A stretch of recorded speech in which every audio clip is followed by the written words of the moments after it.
नमस्कार, आप सुन रहे हैं कृष्ण लीला विद दीपक। आज हम बात करेंगे भगवद गीता अध्याय 3 कर्म योग की। है केवल एक योद्धा अर्जुन के लिए नहीं था, बल्कि आज के बच्चों और आधुनिक माता पिता दोनों के लिए उतना ही जरूरी है। अक्सर हम सोचते हैं भक्ति का मतलब केवल मंदिर जाना या पूजा पाठ करना है, पर श्री कृष्ण कहते हैं भक्ति का सबसे बड़ा रूप यही है कि सही कर्म करो और उसको भगवान को समर्पित कर दो। अगर आप छात्र हैं तो गीता कहती है कि पढ़ाई को ही पूजा समझो, खेलों में ईमानदारी रखो, माता पिता और गुरुजनों का सम्मान करो। यही असली कृष्ण भक्ति है।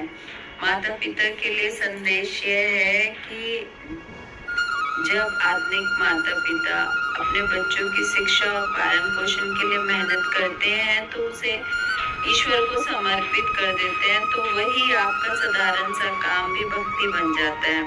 बच्चों को गीता की छोटी बातें बताना, परिवार संग प्रार्थना करना और संतुलन सिखाना, यही माता पिता की सच्ची कृष्ण भक्ति है। आधुनिक जीवन में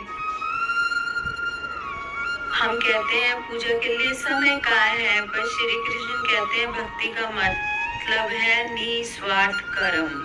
अगर माँ प्रेम से खाना बना रही है, यह भक्ति है। बच्चा मन लगा के पढ़ाई कर रहा है, यह ही भक्ति है। पिता ईमानदारी से काम कर रहे हैं, यही कृष्ण भक्ति है। गीता श्लोक कर्मण्येवाधिकारस्ते मा फलेषु कदाचन, अर्थात तुम्हारा अधिकार केवल कर्म करने में है, फल की चिंता नहीं करनी है।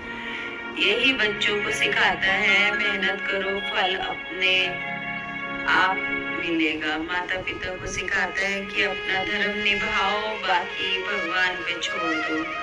तो निष्कर्ष ये है कि गीता का तीसरा अध्याय हमें बताता है कि सच्ची कृष्ण भक्ति है अपने कर्तव्यों को निस्वार्थ भाव से निभाना और उन्हें भगवान को समर्पित करना। आप सुन रहे थे कृष्ण लीला विद दीपक। अगर आप